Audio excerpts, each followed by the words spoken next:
Hello and welcome back to another episode of Football. I'm your host, as always, Jerry, accompanied with Tomas.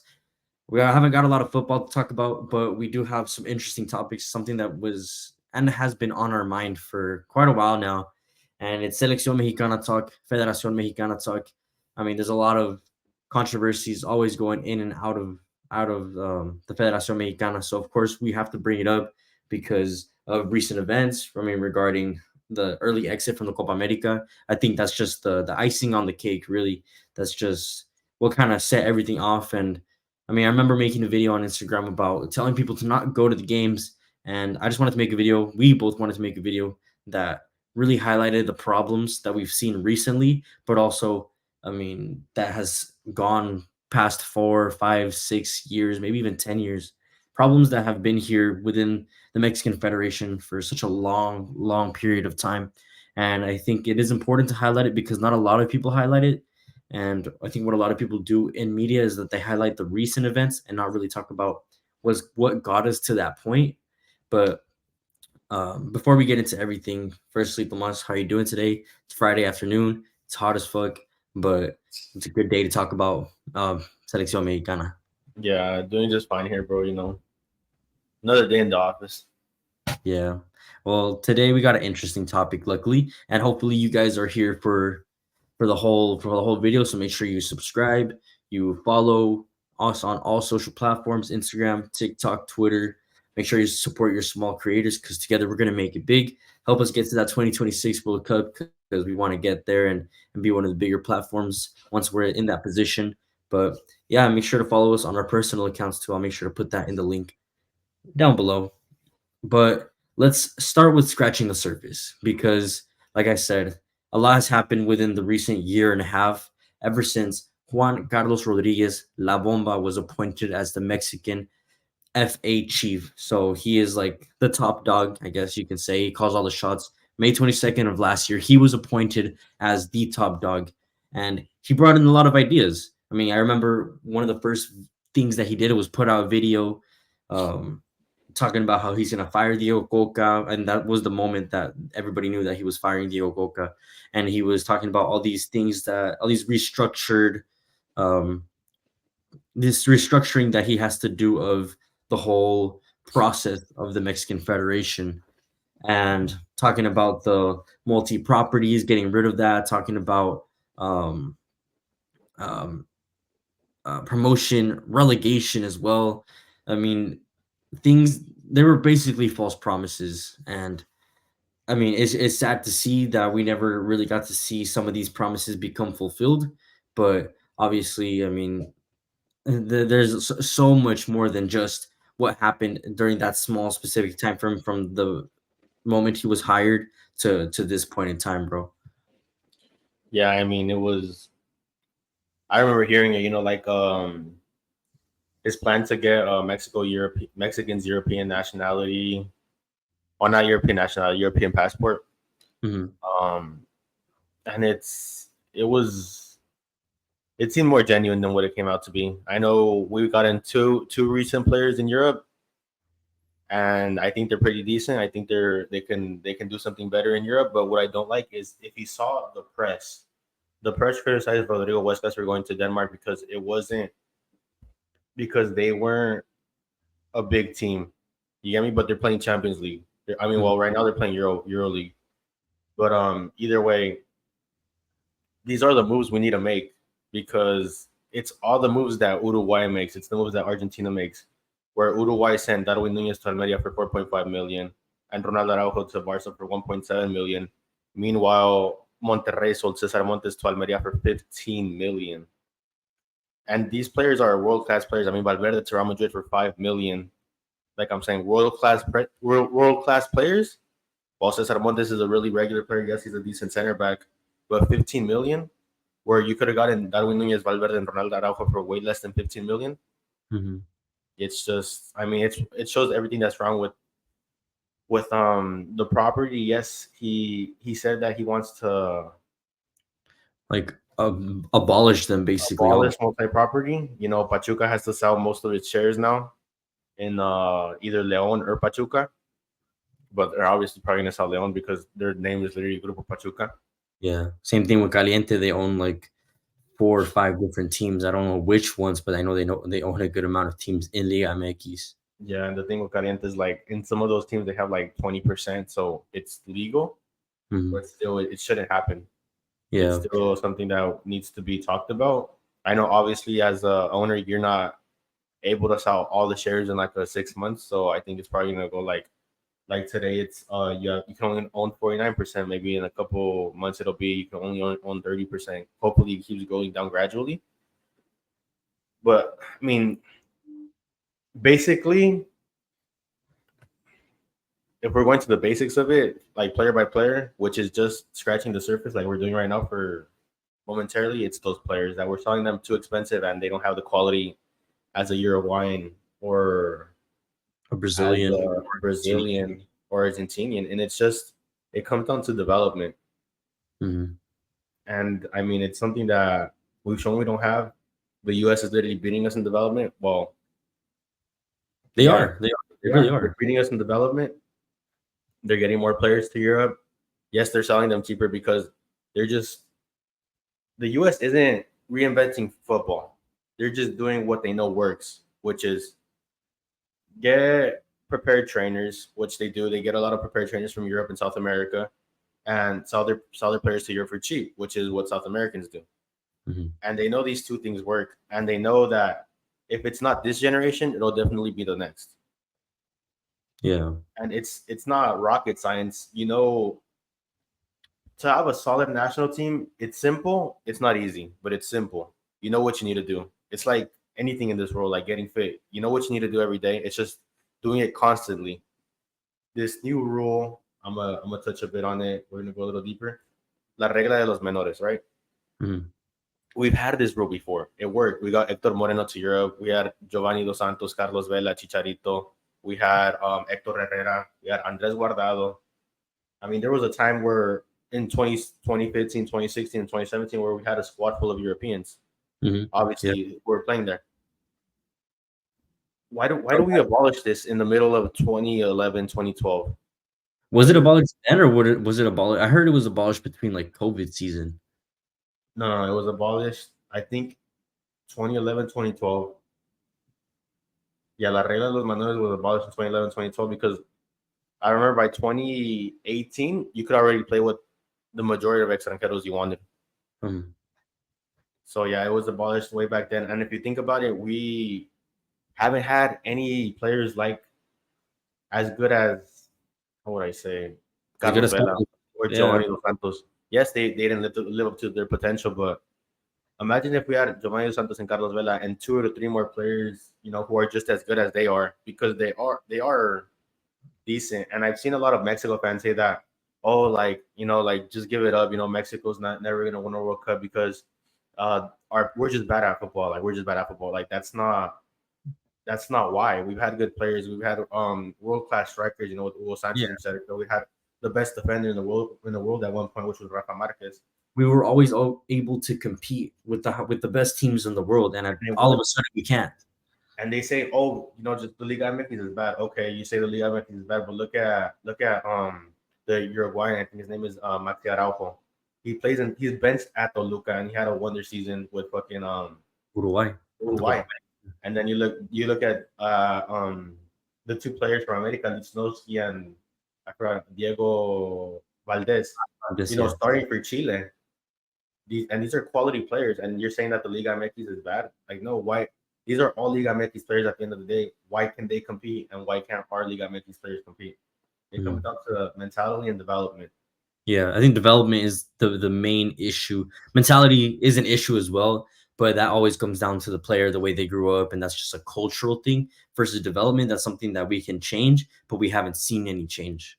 Yeah, I mean it's been the same for so long, and I mean Brazil's one of those countries that shows you that development works because Mhm. they take players literally from the favelas, from poor neighborhoods, from aldeas, however you call it in your country. We're practically just the poorest of the poor, and they perform. Why? Because they're hungry. Like I've seen tweets kind of changing the sport a bit, but you know, like they talk about the NBA now. Like the NBA is so boring. I I liked it better when these players were just like scrapping Like, to buy McDonald's. like, They played harder, and it's true because when you come from poverty, you have more to prove to somebody, mhm. and maybe poverty isn't always the answer because I know Germany, Spain, all these players grow up well Well, developed and yeah, with everything. So at the end of the day, I think it is mentality at the end of the day because it's just everything I think about. It comes down to that because developed countries are very good at soccer. Underdeveloped countries are better than us at soccer, and it doesn't matter how developed or underdeveloped the country is. It just comes down to the mentality that you were raised with. I mean, Argentina didn't have a better team than France in that World Cup final. Man by man, it was France, mm. but they were the better team, and that's what comes down to it at the end of the day. It's just I don't know the last time this. It starts with getting these players to Europe. That's where it starts. Once we have the artillery, then we can ask for a coach. That is true. The best way to get these players to Europe is for the owners to really just let loose and stop worrying so much about their own pockets, to start thinking about the players, the development of the players, and about the fans too. At the end of the day, I mean, it's our sport. I mean, Yeah, if fans stop pulling up to the games, they're not making any money. But that's the only way that people here in the States feel in tune with their culture, and then people in Mexico, I mean, they'd rather support their clubs than go to the Selección Mexicana games. But regardless, if you're going to the club game or Selección Mexicana games, they're making money, like, no matter what. yeah. The FMF is making money either way. That's why I don't understand the Mexicans saying, "Oh, pinches pochos, you guys are the reason that we have a terrible national team because you guys fill their pockets." Like, no, their pockets are filled year round with you guys showing up to the stadiums. So it Mhm. doesn't matter if we go for 3, 4 games. We're still only making up like 20 to 30% of the revenue, which is a lot considering it's only a month. But if you're going off year round, I mean, you guys maintain 70% of that. Yeah. So at the end of the day, you guys have a bigger influence, but it's just easier to point fingers at somebody else. So that's one of the big things that I feel like needs to change. That Jorge Rodriguez, La Bomba said specifically he was going to change, and we haven't seen it. In a year and a half, we haven't seen really any action. So that abolishment of multi properties that should have been gone. I mean, why is a national team being run by a group of people or a group of Corporations. clubs specifically? It should be Jorge Rodriguez. It should be Ibar Cisniega, Duilio Davino. It should be these 3, 4 guys that are. There should be their own committee that are only focused on the Selección Mexicana, which they are technically, but the influence that these clubs have in the Selección Mexicana. I mean, we don't see that in England, where Manchester United, Chelsea, Liverpool, Brighton, they're all involved with England's national team, or in Spain, maybe Madrid and Barcelona do have a heavy influence, but they don't have a heavy hand. I mean, telling them what players to bring, or telling Luis de la Fuente, you can't call up this player, you have to play our player, blah blah blah. Versus over here in Mexico, we see that, and I don't know any other national team honestly that does what we do, and I don't know why everybody else sees it, but these owners and these federativos don't, bro. Yeah, I mean it's terrible. We've always known it happens, and Ricardo Lavolpe exposed them on national TV. Telling them that he didn't want to be the FMF's coach Mhm. because they impose players over you. And his time being at Tigres, obviously he wanted a couple more Tigres players, and Tigres team was pretty solid. Maybe they would have done a pretty good performance. But at the end of the day, the Federativos want the players that they want because they're more marketable. Mhm. Players like Memo Ochoa, they're just more marketable. I mean, Memo Ochoa he's a terrible player now, but somehow he's so marketable that he's probably gonna get another move in Europe. And it's these things that are just terrible. And I mean, there's like, You can be involved in football. Like, if you want to involve that in marketing and PR, okay, but not in football on the pitch. yeah, it's terrible. It's always it's always been that way. Mhm. So the real difference is that this new generation is not used to Mexico losing. Well, neither generation is, nor no generations are used to Mexico losing. But it just shows you how this poor management from since like 2010, 2011, 12, and on So 14 years ago to today really sums up everything. I mean, we haven't made a Copa America semifinal since 2000. What was it? 2007. Our biggest achievement have been Gold Cups and what maybe almost getting to the quarterfinal in 2014. Yeah, a U23 gold medal, which was really just I mean, it was Giovanni Dos Santos had a great season, so he was developed before the rule was abolished. I mean, I mean, everything good that happened, the rule was abolished, bro. Everything's gone to shit. literally. I mean, there's a reason these rules are in place, and it's like these federativos forget, and they go after the money. You know, the regla de menores, what's it for? To have these players play, to have them develop. I mean, like, there's a reason that now they're re-implementing it because they knew it worked. So for those who don't know the regla de menores is you have to have a player that's born in 2005, 2006, 2007, and so on.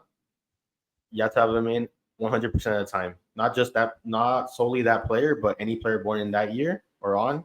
2004, you have to have them 80% of the minutes. Same thing, not solely that player, but at least one player born in 2004. 2003, 60% of the minutes. 2002, 40% of those minutes. And 2001, 20% of those minutes. At least 20%. Obviously, you could have these players in for longer if you want, excluding obviously if the player is over, what would it be, 23, you can have them on the whole game because you would need to make room for these players if they're in the same position. And I love that rule. I think well, it I pushes think that rule is perfect. It's always helped us.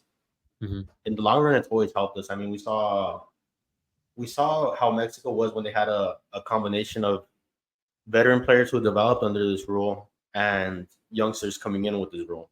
And like when it was Chicharito, obviously, Gio Dos Santos, Carlos Vela, Carlos Vela for a while. The guys that we brought up, Guardado, Guardado, Hector Herrera, and we saw, like the more veteran players when it was Carlos Salcedo, when it was who else was in that 2006 squad? Oh, Gonzalo Pineda. When it was a lot of these players that were really really good, and I mean that was the last time we had a competitive national team, a national team that we said, this team could actually this team could actually do something. A team that actually represented us as fans and represented what the nation wanted to see, pretty much. I would talk to my grandpa a lot, and I would ask him like what do you think about like Mexican soccer? He would always tell me that he's seen better. He's seen better before. He's seen better when he was younger. He's seen better when he was growing up. And if you look back at that time, they were better. Why are we so bad now? And he would tell me it just came down to want. Like maybe they weren't better technically, maybe they were more talented, but the fact that they wanted it more, it made them work harder and it made them just develop better. Of course, yeah. Mexico always had something to prove in previous World Cups. Now they proved up until 1986, they proved that they were a decent team, and it kind of just came back down. 1990 we don't make a World Cup. 1994 we have a terrible exit, and then I mean it goes on to disappointment after disappointment, and now it's even more disappointing. Becomes a recurring theme where I mean I don't know if it's something that plays into the players' heads now where they just have that mentality where we're like it doesn't matter whatever we're gonna do, we're not gonna make it that far. So maybe I don't know if that plays a part. Maybe back then because we did have the talent to advance in 2006. We gave Argentina a good game. We did have the talent to advance in 2002. Obviously, we did. We had the talent to advance in 1998. We barely lost 2-1 to Germany. I mean, we've had the talent to advance on so many occasions. The thing that just came down to was mentality. But now it's not even that. We don't have the talent to advance. These players can't advance with their talent. If they do, it's a fucking miracle. And I mean, we just need to act like, how would I say this? Our league isn't developed enough to maintain these players inside of the league. They're not good enough. The league isn't good enough. We need to send these players to Europe because, I mean, we've seen Croatia and Morocco in a semifinal before Mexico. And what do? They send these players to big European leagues for cheap. I mean, Morocco doesn't have the most talented league in the world, nor the most developed, neither does Croatia. So what do? They get these players and they export them. That's what's needed. That's That's what literally what we do. that's exactly what's needed and what we want to see. Now, I'm going to talk to you about just a little bit of what happened ever since um in the past year and a half. So the wins and the failures of the Selección Mexicana. So from the moment Jorge Rodriguez came in, we got third in the Nations League, losing 3-0 to USA, where we got humiliated. One of the worst games that we've seen Mexico play, where they were like pulling players, getting red cards over the pitch, fighting with the US men's national team players. That's when Diego La Bomba, not Diego, that's when Diego Coca was fired by La Bomba Rodriguez, naming Lozano as an interim coach. Lozano takes the Gold Cup, wins it, not the Federación Mexicana's first choice, as everybody knows that La Bomba Rodriguez has always wanted El Vasco. But the pressure from fans, pressure from players, because the players would openly back Jaime Lozano because they played with him, or most of them played with him in the Olympics. They're like, we want him, we want him, we want to see him. We want a Mexican coach. Everybody wants a Mexican coach. Keep him. And he was young, and he had just won the Gold Cup. So there was that pressure. The Federativos were like, all right, fuck it. You guys can keep him, but not our choice. So they got him. 2024 Nations League comes around. We lose pretty disappointing way against the United States 2-0, putting on just an incredibly poor display of football, showing the disparity really between the USA and the Mexican national team. And that started raising questions, started bringing up the alarms really. And it moves forward to the Copa America right before, I think a month before, where that press conference talking about rumbo al 2026, saying that Jaime Lozano is our guy. He's going to be the coach in 2026. We're going to introduce new players, new faces, young players, cambio generacional. Old players are done. No more vacas sagradas, which, yes, they got rid of the vacas sagradas, but we introduced players that aren't even young. Firstly, we like most of the young players that were called up, specifically, for example, against Bolivia, we didn't see them. They didn't see the light of the day. They never even got called up to Copa America. We got a 33-year-old Julio Rodriguez. We got a 29-year-old Guillermo Martinez, right? Yeah, players that debuting almost 30 years old, or the averaging 30 years old. They should not be seeing El Tri. Obviously, we crashed out in a quite embarrassing fashion. Defensively, we were solid in the Copa America. Offensively, we saw, and tactically, we saw how poor this national team is. And that even raises more alarms. Obviously, we saw Jaime Lozano get sacked, but between those 2 weeks from the end of the Copa America, from the end of the Copa America exit up until a few days ago when they announced that he's leaving, there was public backing from Ibar Cisniega, who is I think he's the president of the Federación de Mexicana, and Duilio Davino, who is like he oversees the national team type of thing, like the under 23s or just the whole program. And they were publicly backing their guy, Jaime Lozano, saying that regardless of an embarrassing Copa America, he's our guy. We're still going to go to 2026 with him.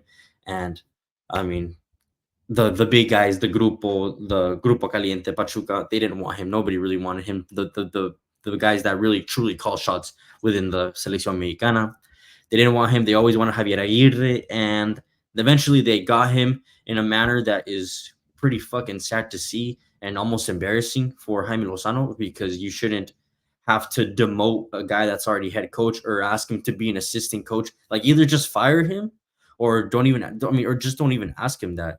Eventually, it ends up becoming him resigning versus him firing. So I guess it's kind of like less pressure on the Federación, making them look like less of an asshole, pretty much. But regardless, it was a fucked up move from La Selección Mexicana to ask him to be the assistant coach of Javier El Vasco Aguirre, who will now manage Mexico for the third time, bro.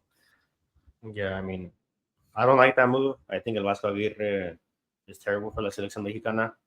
He's not a coach known for debuting talents. I mean, he's the reason Carlos Vela left the national team. Also, one of the reasons we had an early exit out of the 2010 World Cup, where we weren't even competitive and we had a solid squad. You know, we had up and coming promising players. We had Chicharito, Giovanni Dos Santos, and Carlos Vela. I remember he benched Chicharito and Carlos Vela for one game, and he benched Gio for another.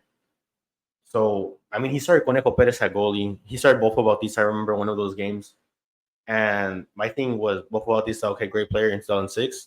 2010 was past his prime. Conejo Perez, great goalie in 2006. 2010 was past his prime. And I mean, he's just a known coach that likes to play veteran players. And I think there should be a mix a veteran and how would I say a veteran and And young youth. talented players, yeah. But I just don't think that. I just think they were past their prime. They were even past their moment. I mean, Mhm. Conejo Perez, he was terrible that World Cup. Bofo Bautista, he was terrible that World Cup. Like no disrespect to him, I know he's a legend in Liga MX, but he's just not a good coach. Mhm. If you're in a struggling moment as a club, maybe, But that's where but we are. That's the thing, bro. We are in that moment that's right now. not We're me. I mean, struggling. what happened We're to in Egypt when they were a national. struggling national? This is a national team. What happened to Egypt when they were a struggling national team? He fucked them. Mhm. He did terrible. Egyptians hate him. I mean, he couldn't get anything done until with the better generation. He couldn't get anything done in 2010 with the better generation. What do you guys? What makes you think he's gonna get something done in 2024 with the worst generation?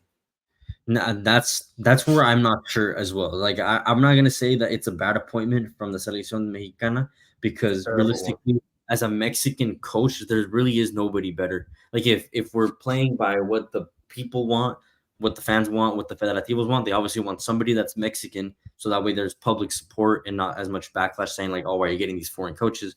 Okay, perfect. You got the short list of Mexican coaches, but only a few of them are really considered top level coaches and not even elite, bro. We're just talking about like good average coaches because in the world of football, El Vasco, he's really not all that at all. My thing He's is, a mid coach, and that's pretty much it.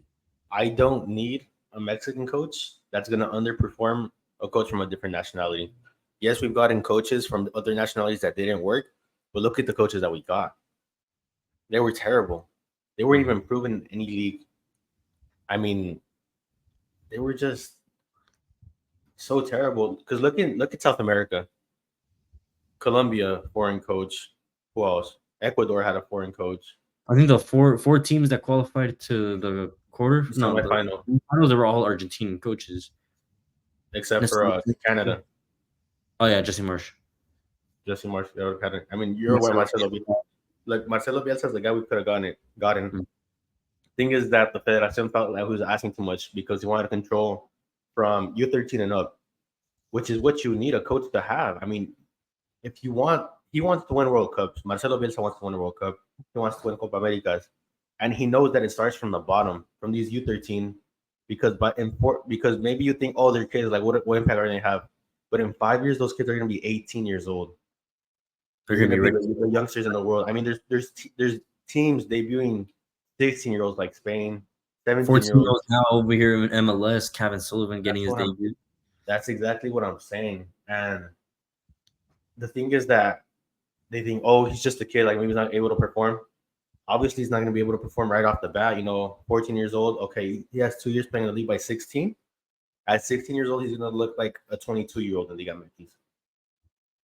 And that's just what's sad because firstly, they don't want to debut youngsters. Secondly, when they do debut youngsters and they leave early to Europe, like Rodrigo West, they criticize them, saying it's a small league. Obviously, these players off the bat, they're not going to go to Real Madrid. They're not going to go to Barcelona. Why?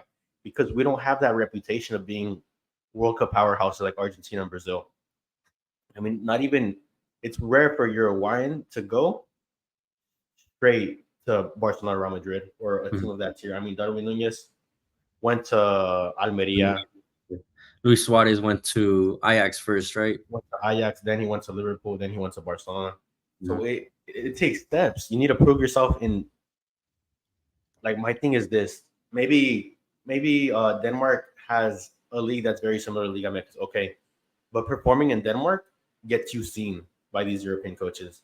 They say, oh, he's doing something, and they play Champions League football, and he's doing well over there. They got, let's say they got third exit to Europa League, and you got 2 to 3 goals. They're looking at you already. They're looking at you, and that's the big difference between Liga MX because let's say in Liga MX you win everything. Let's say you play for America or whatever. They're still They're gonna not have really doubts. looking at you. Yeah, they're still not gonna look at you. They're still gonna have doubts about you, Mhm.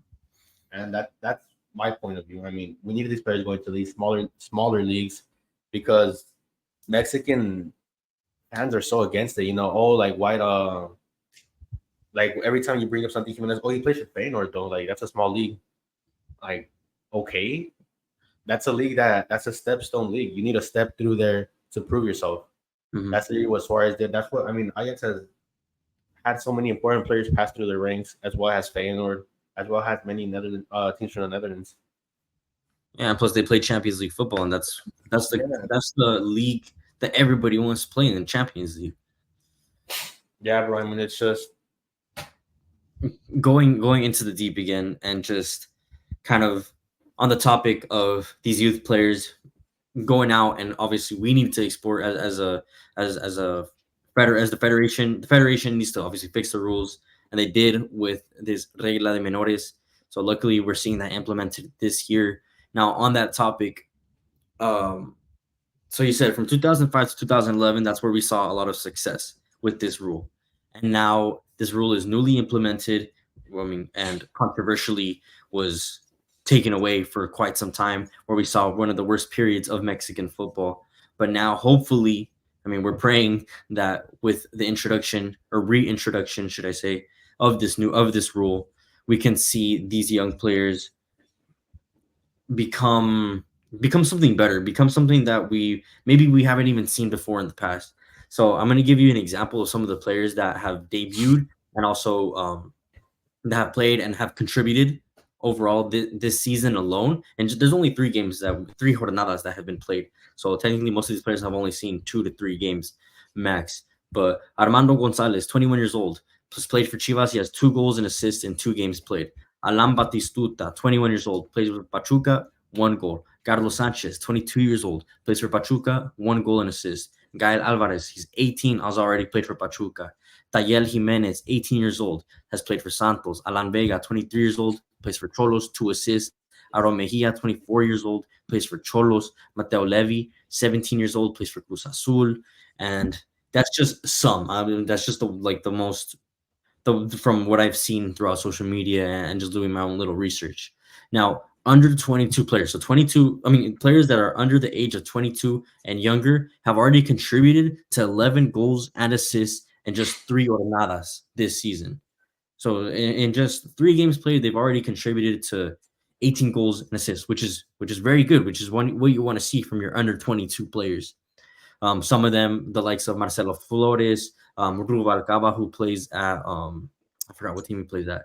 Orquin, who plays at Juarez, Santiago Munoz, who plays at Santos, and then under 23 players who have also received minutes in just these 3 games played have compared to last season where they played 18 full jornadas. They've already received, I believe, over 11,000 minutes compared to last season, where in all 18 games played, they received only 60,000 minutes. So we're already seeing them make up almost a quarter in just 3 games played. So I'm 100% certain that by the time the 18th game comes around, we already surpassed that number of games minutes played for under 23 players, which is what you want to see from this development of youth, pretty much. yeah, and I mean, and keep in mind you're not mentioning these other players who are young and have had a lot of minutes already, like Fidel Lamberis and Jordan Carrillo.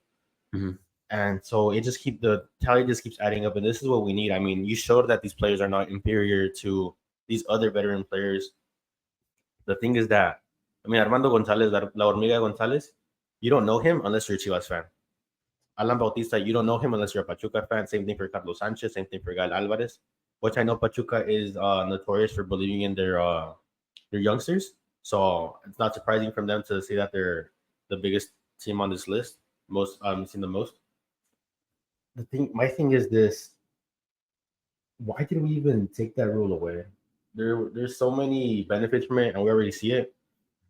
Like the fact that we have more youngsters is gonna deflate the market finally, because Mexicans are so expensive now. Imagine if Cesar Montes, you had like 6 to 7 more Cesar Montes. Cesar Montes wouldn't be worth 50 million. He'd be worth 4, 5, which is Max. really what Uruguay does. They have so much quality in their league that if let's say for instance, if Ronald Araujo was insulted Barcelona for 1.7 million, they would have found another center back. Maybe not as good as him, but with the same numbers. And that's what we need. We need more youngsters. That way, when these Europeans come, they see a bigger market, and it's more deflated. It's not as It's not like as inflated where you have to buy Cesar Montes for 15, where you have to buy all these players for so much. Yeah, because most of these European teams they don't want to break the bank basically for Mexican players who internationally really haven't done anything. I mean, You yeah, know? I mean the players we've had have had they've either been hardworking or very talented, but they've never been both. Hmm. You know, Carlos Vela was very talented, yes, but he didn't have a love for the sport, so obviously he wasn't going to put in that extra. Hugo Sanchez, he had very little talent, but he was so hardworking that he developed that talent to score goals. Chicharito the same way, you know, very little talent, but hardworking, so he developed the talent to score goals. I think the only player that we've really seen that has both hard work and talent is Rafa Marquez. Yeah, that's probably the only player I've ever seen that has both hard work and talent. Because even Gio dos Santos, he was, in my opinion, the most talented of every Mexican Oh, player that's come through. Yeah, and he was just not hardworking, or he didn't want it as much. Maybe it, I mean, the thing is that he's Brazilian and Mexican, so you know he has partying on both sides. that's the worst mix right there. The worst makes you very talented, but you're very You're undisciplined. distracted. Yeah, you're Mhm. undisciplined. You're very distracted, which really it still isn't an excuse because I mean Brazil's always been that way. You know, they've been very talented, very distracted as well. I mean, there was a picture of Ronaldo Nazario partying like 2 days before World Cup semifinal. There's been pictures of Ronaldinho, you know, before the 2 days before a Champions League final, just partying fucking in a club. So I think it's maybe yes, their careers didn't last as long, but when they were in their prime, they were in their fucking prime. Mhm. There was nobody better than them, and they were good enough and talented enough to perform, which isn't the case for us. So there has to be, in my opinion, has to be stricter coming up. You know, U13, U14, they have to be used to the coach to telling them what to do because it's like they get to an instance where you know they're picking their own coach. They get to an instance where they're saying, "Oh, we're more comfortable with him," so like with him. And in my opinion, comfort doesn't bring out the best in you. You get Yeah. me? And I No, don't that's think comfort has ever brought out the best in somebody. So, in my opinion, first it's development. Second is once you have this caliber of players, you know, at least 25, 26, your whole roster that's in Europe, in important leagues, obviously, you know, top five, either, you know, the top three leagues, which are La Liga, Premier League, and Serie A, mhm. Bundesliga as well, or a developmental league, which is like Holland, Belgium, or Denmark. Yeah. And once you have this, you can get a coach of the caliber like Marcelo Bielsa, of the Once caliber of you have, like, once you have a project that you could present a coach and the players that are attractive to a coach, then you could bring in the likes of, like you said, Marcelo Bielsa, or I mean, who are people that are free in the market, Pochettino, fucking Pochettino, Klopp. Tuchel, fucking Jurgen Klopp. I mean, if you just tell them like, "Oh, we'll give you X amount of money," but you don't give them a good project, they're not gonna care. They have all the money in the world. They can go to any club in the world if they That's wanted to. literally what Tata Martino would do. And that's why I really like the move from Marcelo Bielsa because he cared about the development. He wanted, so what he asked for Mexico was a World Cup in 2 years. So obviously that would have been perfect because the world. So you get a Copa America, World Cup, and another Copa America to see how his team ended up doing, and then you Mhm. will see if you got him for the next World Cup. And in those, which is 2022, so in those 6 years, you'd really see U13 being now 19 years old. You'd really see, you know, all these levels of youth, U13, U14, 15, U17, the world where they perform in the World Cup now, etc. You'd really see the development that he would have input into the selection. And it's so sad that they don't want a coach to have that much power. You should give the coach the complete power if it's the caliber of Marcelo Bielsa, if it's the caliber of a top tier coach. I mean, Marcelo Bielsa proven in so many leagues. It's just like Yeah, they know that he can win. They don't want to see us win. there's just so much shit that needs to change. Now, obviously, there was this introduction of of new rules that we saw, and that's kind of what we're gonna end before we get into our ratings of just the newly appointed Javier Aguirre. But before we get into that, I just want to touch on just the rules that we saw were going to be implemented. What we're going to kind of rate them and give our opinion and see whether they have been implemented or it's just kind of smoke. It's just false hope. So I don't know if you want to cover the rules. I know All you were right. the one. Are you talking about the one at the end? Not the nuevo modelo just yet. Just what we have before. Like I think there was like 9 rules that they were gonna work on in the Okay, league. okay, okay. We'll So talk about the few rules central, in. centralized sale of broadcasting rights, so via Liga MX and packages, not an individual club basis. So practically, what that does is the Liga MX owns all the rights of all the teams, which in my opinion is not the best. I feel like every club should have their They're own broadcasting because let's say because Televisa and Azteca run already have so much power. I mean, Azteca partnered up with Caliente, so they already have so much power. And fucking Televisa broadcast almost every other team in Liga MX. So if they were to broadcast them, Televisa and Azteca would present how they have the power to broadcast the whole Liga MX. And I don't want Televisa or TV Azteca with that much power in Liga MX because they already have so much. It should Yeah, be individual, bro. I mean, that's what we I mean, see in football. if you watch, Individuals have their own if, broadcasting rights. yeah, if you watch Televisa games, when they talk about America, they're always like, "Oh, the best team in the world." Oh, like this, that. They're always, just meat writing. At the end of the day, that's what it comes down to. They're talking so good about them when in reality, they're performing decent. Yes, they're a big campeón. Yes, they're great. But our fucking national team is shit. Like, what? Why don't they talk about how they rarely export as much as they used to? They have so many extranjeros in the league.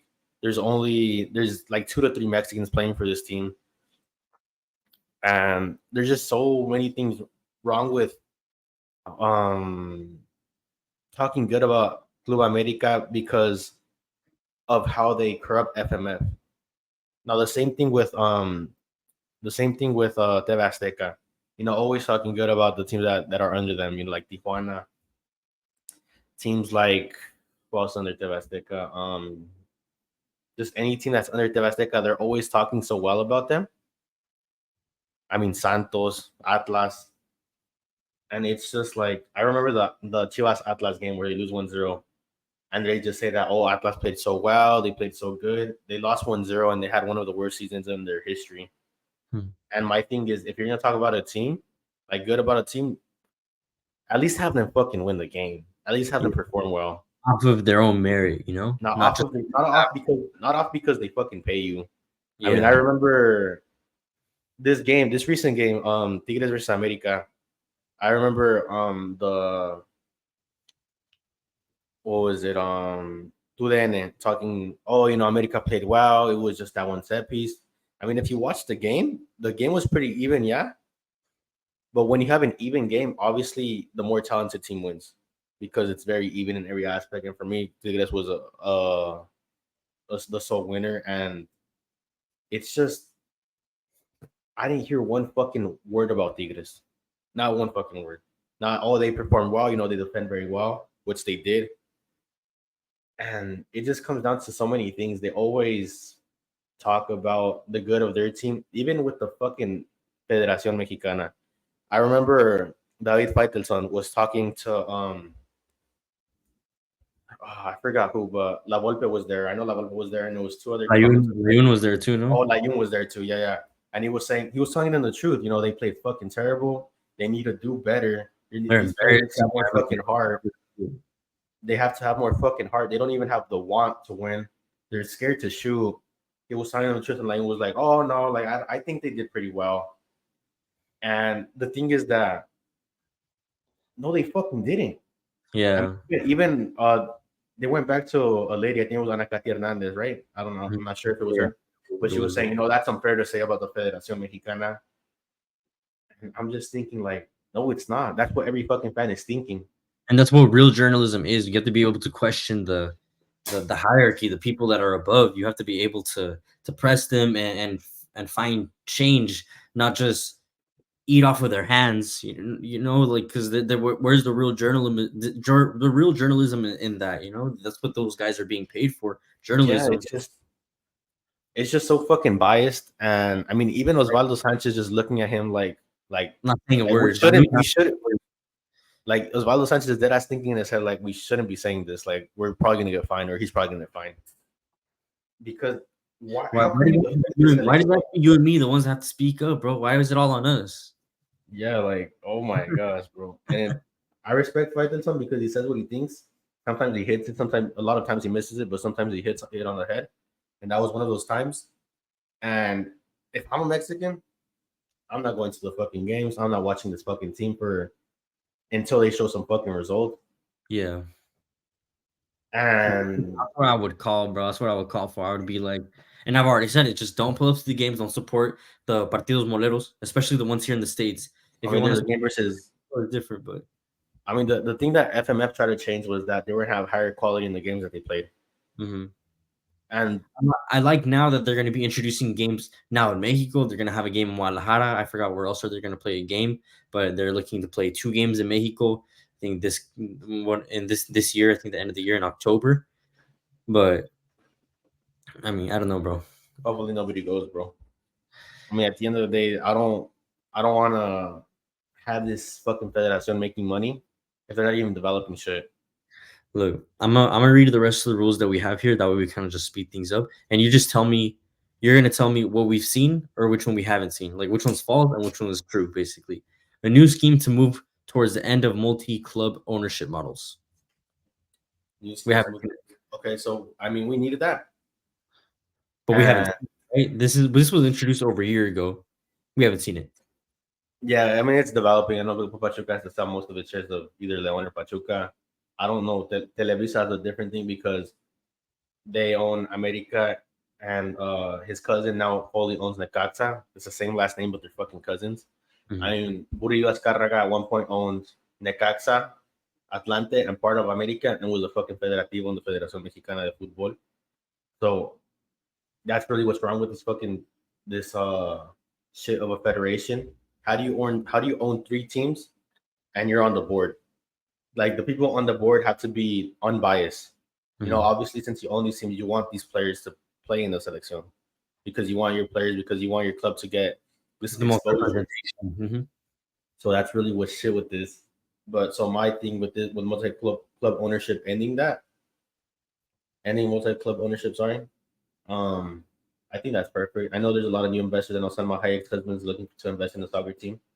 I know City Group was looking to invest in the soccer team in Mexico as well. So that would be perfect if they could take 2 teams off their hands, either whoever it is. Hopefully, we see some of this shit become introduced. I What sucks too is that before La Bomba or about the time La Bomba Rodriguez came in, there was this project for 2026, right? Because we had about 3.5 years till now. It's 2 years, exactly almost 2 years before the World Cup starts. And now they're not even talking about 2026. They're already talking about 2030, 2034. That now this is a new project for 2030 and 2034. So we're no longer thinking about what's going to happen in this World Cup. I'm not saying that they're just leaving it for dead, but there's not as much hope as you can say over a year and a half ago there was because of No, all that's just kind of happened in the past year and a half. But really, we haven't seen any sort of development or growth. If anything, we've seen us step backwards when we should have been taking those steps forwards. But anyways, let me move forward real quick with the other rules. All clubs from 2024 will be required to submit financial reports to the league. I don't know if we've seen that yet or not. so I think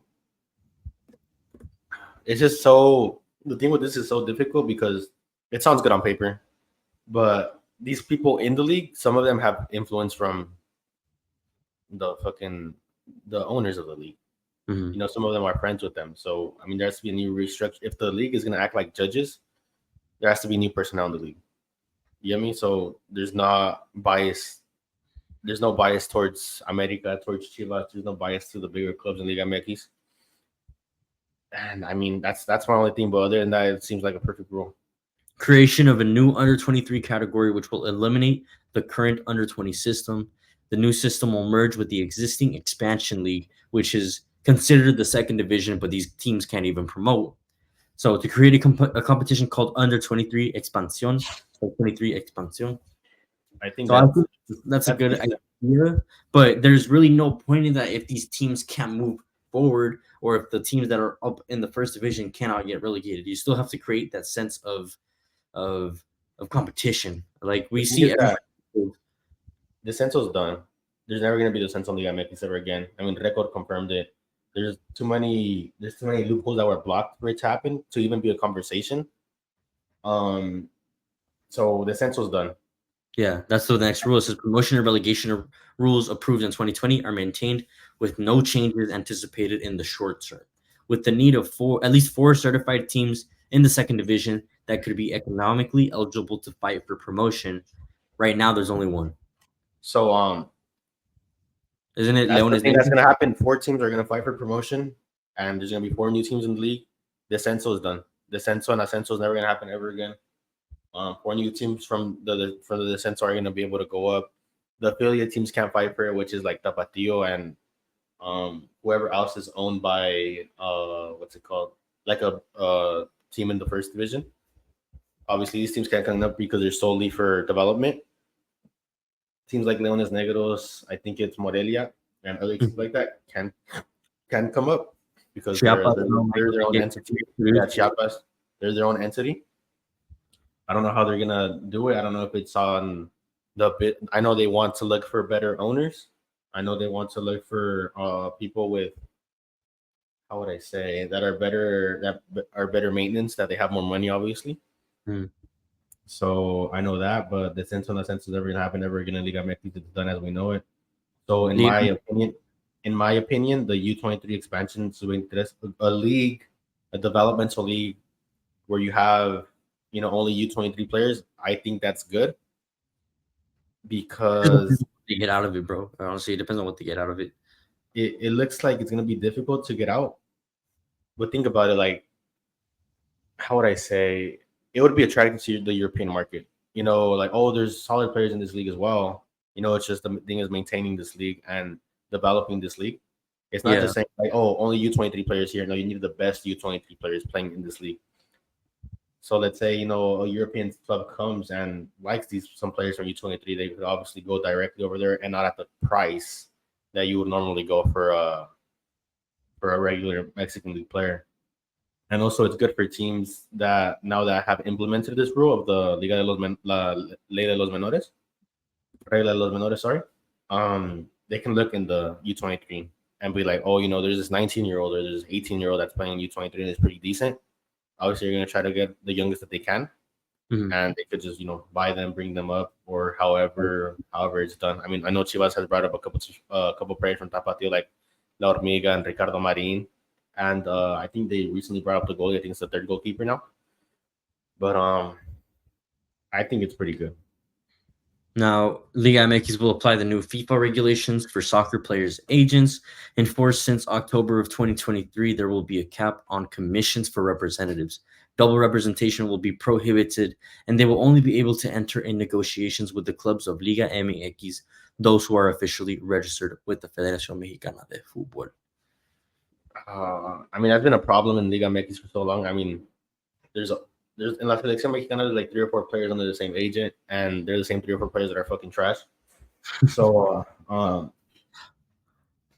I think it's good, but at the end of the day, if the FMF is going to be a judge, I'd like a change in personnel because I feel like it's just too corrupt up top, up top all the way down to the bottom. So it starts from the top. The top can control the bottom. And I mean, La Bomba Rodriguez, he seems genuine. He seems like he knows what he's doing. Oof, I don't know about that. I mean, you can't expect them to change the Federación in 1 day or 2 years. There's been a project of fucking over the Federación since 1990. I just hope that these people are competent enough to really fix this shit because they really fucked it up in the past year and a half. Now, a rule that we've already have our own opinions on. We don't like the current format of Liguilla, but the current repechaje undergoes modifications. An NBA-inspired play-in format will come into operation. Teams finishing 1 through 6 progress to Liguilla as 7th versus 10th, 8th versus 9th sides will decide the last 2 Liguilla places, which we've already seen. And I mean, we all already had our opinions on this. We don't really like it at all. I personally don't like it at all. I think they should just go back to a regular format. I'm tired of this apertura clausura bullshit. Like, just go to what everybody else in the world is doing, where you have 30 plus games played, and then the one that finishes first is the winner of the league, and that should be I the think get the most merit out of that. I think that should happen as well as fuck. Because we're copying MLS similarly, or MLS are copying us, and they're copying like the American style of sports where you have playoffs and whatnot. But I mean, that's cool and it appeals to the American market. But when you're seeing the same matchups every year, like Monterrey Tigres every year in semifinals, Chivas or America. America every year in semifinals, I mean, where it's not as special versus you just see it once a year, or twice a year. I mean, Okay, look, I agree because I do believe it's home. It should be home and away, but I still like the tournament. I still like. I think it's good right now. There's a trophy for the. I feel like there should be an incentive for who made the most points, but I do believe that I like the tournament. But just keep it 1 through 8 or 1 through 4 because, in my opinion, in the league, yes, it's exciting to coming down the last few days. But imagine, how would I say, like all those teams, America be campeón. When if we change to this format, it'd be one championship, the best team in 1 year. Um, Atlas be campeón. If we change it, it would be one championship, the best team in 1 year. mhm. And it's just so you get me so sporadic. But I like it. I like it. But I also like the tournament at the end, the 1 through 8. But I think it does level it out more because a whole year, I mean, it gives you more time. It gives you more time to play these teams. It gives you your teams more games. And I mean, if we're not going back to Libertadores, I don't see a reason why we shouldn't change it Yeah. because we need more games. If we go back to Libertadores, okay, these mid tier teams are getting more games because it would be 1, 2, and so it'd be 1, 2, 1 and 2 go to CONCACAF, and then the one with the most points goes to CONCACAF. So it'd be like 3 to 4 teams playing in CONCACAF. Let's say the 4 through 8 go to Libertadores or 5 through 8. Hmm. That'd be perfect. These the better teams in Liga MX would get a lot of games. But if we're not doing that, then yeah, make the league a whole year league. You know, if we add those last 4 teams, it'd be 40 games. I'd say just make it more special, make it more competitive. That's what I would 40 like. games and bring the cup back. These U23 players, they should be able to play against these bigger teams because they need to develop, obviously. So bring the Copa MX back. Started at round of I thought they fucking. were going to bring it back. No, it's kind of on the topic. I thought they were going to bring the Copa Mickey's back. I'm not sure yet because the thing is, wouldn't it be suspicious if, let's say, Tapatio and Chivas play in a quarterfinal and Chivas win? And obviously, that's the parent club, so there's differentiation right there. I'm pretty sure they're gonna bring it back, and they should bring it back because these players need to have the roce, the experience versus these first league players to see what the difference is, and maybe even a surprise. Maybe a team like Leones Negros, or I don't know if they're gonna come up or stay down, but let's say they win it, and it'll be sick, and there'll be these big league making teams look at Leones Negros players and trying to buy them. Mm-hmm. It just overall it just pushes the best in the league, and that's what we want to see. So that kind of financial incentive for the best team of the season that you were talking about. The reduction of foreign players on the field from 8 to 7 as of the Apertura 2023, which we've kind of seen. Now we're seeing with the Regla de Menores, we're seeing more youth players, less extranjeros. So good. I like that rule. It's my favorite one. And then a plan to help Mexican players in Europe to obtain European passports in 2 years. I know you kind of touched on it a little bit.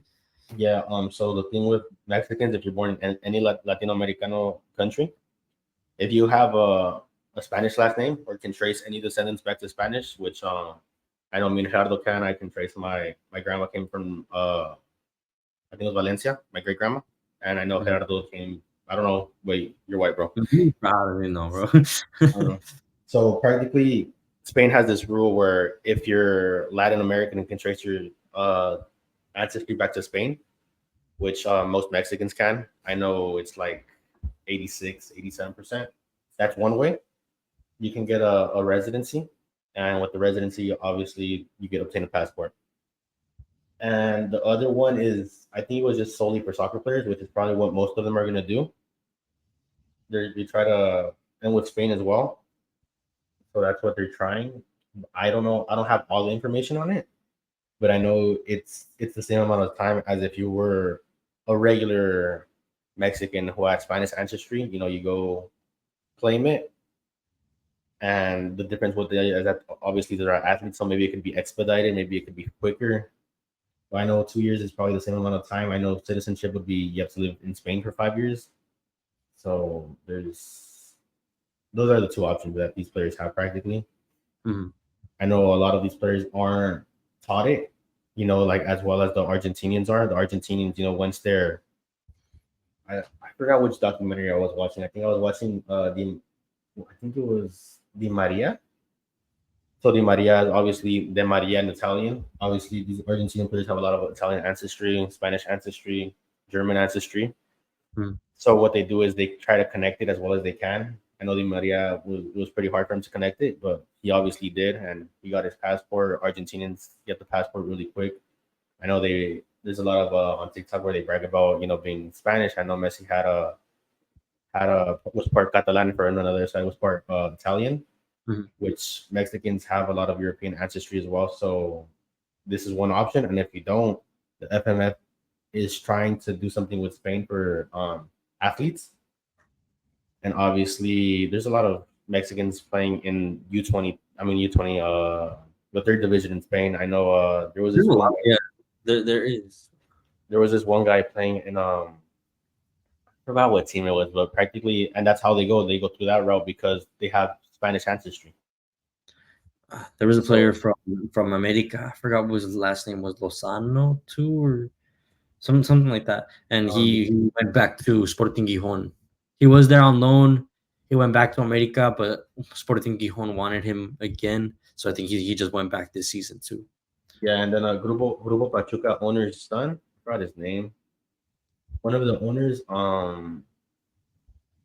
but son played in second division in Spain. There's like I've been seeing a lot more emerging products and prospects. There's a lot of and like and a dual lot of nat.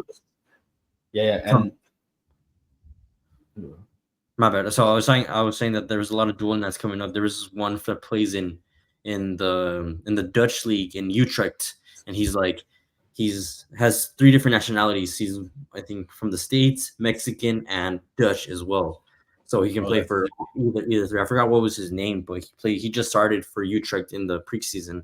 So there's another one Yeah. to look out for. I mean Jonathan Gomez as well, a good up and coming player. I know he's Mexican American like us. Does he play So Associated? Real Sociedad, yeah. I don't know if he's I don't know if he got him called up for the starting not the starting but the official 23 man roster. Mm-hmm. Alex Padilla, who's half Spanish, Alex half Padilla, he's half Spanish, half Mexican, and he said that he likes spicy food, so he's practicing Mexican. But he's going to be starting because both starting keepers are yeah, going to be so I think it was, he was gonna have like 5 match days, I think, maybe even 6. out. Mm-hmm. Mm-hmm. So I'm gonna definitely watch him, see how he does, because I like the fact that there's youth in the national team, and if we're gonna look for between The thing about these youth players out in Europe right now is that nobody else is seeing them besides us, or at least not that we know of. We hear them in the press or on Twitter specifically. That's where I get or see a lot of these Mexican talents coming out, but I don't hear nobody or see about anybody from the selección or from the scouting department going over there and watching them and trying to bring them or convince them to play with us or even getting any minutes in the under 23 besides Alex Padilla. Um, but these kind of players, they should already be introduced in the highest level of the national team. They should be playing with the national team. yeah, they should be playing with the national team. I don't know if off the bat starting because we Yeah, saw what happened with the B team that Jimmy Lozano brought out with versus Uruguay, which was stupid. You don't bring a fucking a B team to prepare for the Copa America versus Uruguay. You start your fucking A team, your best, everything you have. But whatever, off the topic. So I would like Alex Padilla to have been there instead of fucking Julio Julio Gonzalez. And not to say that Julio Gonzalez has always been a terrible keeper. No, he had a good moment when he was 27, 28, 29. When he was even 25, 24, they were already talking about him. I just think that that's the way it should be, and we need to change that. Like maybe yes, Julio Gonzalez sadly won't keep getting his opportunity, which he deserves. But it's just Alex Padilla is really good. Tala Rangel is really good as well, and Luis Malagon is really good as well. So for me, I would start Luis Malagon because he's 27, so he's in his prime, and goalkeepers' prime usually lasts a lot longer. Tala Rangel is I think 24, so he's 3 years younger than him. He will get like 2 to 3 years in there. And Alex Padilla is what is he? How old is he? Like 20? I think like 20 or 23, one of those two. I don't know. So there's a 3-year difference in every. So these goalies are at least gonna get like 3 to 4 years of playing time with this 3-year difference. Yeah, I mean by the time let's say Malagon retired at 33, that Tala Rangel would be 30. He'd start retire at 33. Whatever. Yeah, it's just so much shit. Alex Padilla wouldn't start till like 33. It's just so fucking complicated. But yeah, we need more. I mean, if he's performing at Bilbao, you can't start anybody over him. Yeah, we just need him to perform. Yeah, we needed to perform, play well, and fight for that spot. Because I mean, why wouldn't you start him firstly? Like if he's playing well for La Liga, for Athletic Bilbao, who's not just like a small low level team, like they are always fighting for that Champions League spot. They just won Copa del Rey against Javier Aguirre's Mallorca. They are always giving the big teams a run for their money. So I mean, if he's playing there, he should be able to start for the Mexican national team, or at least get some opportunities there. But yeah, there's just a lot of up and coming players. There is talent within the national team. It's just about developing this talent and bringing them in as early as possible, which we've already talked about. Now, kind of wrapping things up. I know you kind of already talked about your opinions on Javier Aguirre, but what would you rate this move from a scale of 1 to 10? Javier Aguirre, where do you think he can take us in 2026, bro? I think it'll be 5 or 6. I think he'll do better than Jimmy, but it'll be the same as we're used to. Mm-hmm. Okay. But I'm not. I'm tired of being knocked down around of 16. I'm tired of fucking. Bro, we're gonna make it to the 5th game to technically still be in the round of 16 because you know how it's gonna be an expanded World Cup. Yeah, so this is terrible in my opinion. Technically it's a step forward, but in my opinion it's a step back because he's had better generations of Mexican teams, and he did shit with them. Now he has a shit generation. What makes you think that he's gonna do good now? The only thing that I can think of, the only positive, is that I feel like he's not the type of coach to just fuck around either, or that he's gonna want the players to like him. Like if you don't listen to him or if you don't do what he asks, he's gonna kick you out of the camp. He'll definitely bring order, and that's not my questioning about him. That was my question about Lozano. Is he a leader? Does he have order? I know Javier Aguirre is a leader and has order. I know he is. So that's going to get us further than Jimmy. But I know he's also hard-headed. I know he likes veteran players. I know he has preferences. He always develops preferences. Hopefully, it's a problem we've always had between the Selección Mexicana, where the coach has preferences. Where he's going to play the best player, but the player that he prefers, and he's always done that. I mean, I already said it, benching Tagovailoa, benching Chicharito at one point, benching Diego Santos for veteran players like Bofo Bautista. I mean, Memo Ochoa, when he was actually coming up, when he first got his move to Europe, he got benched under. I'm sure he's gotten his ass chewed out both by people near him, media, about those controversies. I just hope that he's learned his lesson in the past 14 years since his last stint at the Selección Mexicana. I really hope he really learned his lesson, and now he's able to. He's grown. Obviously, he is a lot older, maybe a lot more wise. So I just hope that he's able to bring that wisdom and experience into the camp, which is good, which is what we need. But we also need someone that's open-minded for sure to change things. Yeah, open-minded for sure. I just don't see that being Javier Aguirre. So I don't know. We'll see what kind of style that he brings in. I guess we'll see in the international windows. We'll come back and revisit the topic definitely during the international windows. Might do a collab with Lads Footy Show. So we're gonna definitely be keeping in touch with them, and make sure you guys keep in touch with us, and check out all our stuff as well. I don't know, is there anything you want to add before we wrap things up? I know it's been quite a minute on stream. Just, I mean, the basics to have a fucking strong national team. We've seen in Morocco and Croatia, and we just need to copy what they do. Develop players, bring coaches at lower tiers from other countries because our country isn't good enough yet. Export these players cheaply. You know, fucking have a good national team, perform well. That way, you attract bigger teams to come to your country and take players. Because I mean, in 2006, we had a decent national team, and that's when they went for Giovanni Dos Santos. That's when Arsenal got Carlos Vela. I mean, Barcelona. I mean, Giovanni Dos Santos went to Barcelona. Arsenal went for Carlos Vela. Manchester United bought Chicharito. And that's just what we need, to have a strong national team, because that attracts big teams. So this is all going to be on Juan Carlos Rodriguez. Hopefully, not just him, but Ibar Cisniega, Mikel Ariola, Dulio Davino, all these individuals that run La Selección Mexicana, and then all the grupos.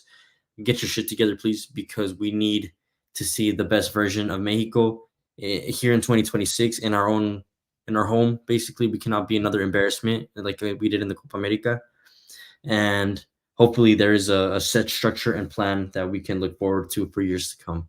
But we're going to wrap things up because I know it's been kind of dragged on a lot, but there was a lot of things to talk about. So make sure to follow Charla Football for more content like this. This is not going to be the last time we talk about Selección Mexicana. Like I said, we'll revisit the topic back around when we see more games under El Vasco. And if anything else breaking comes out. But yeah, make sure to follow along.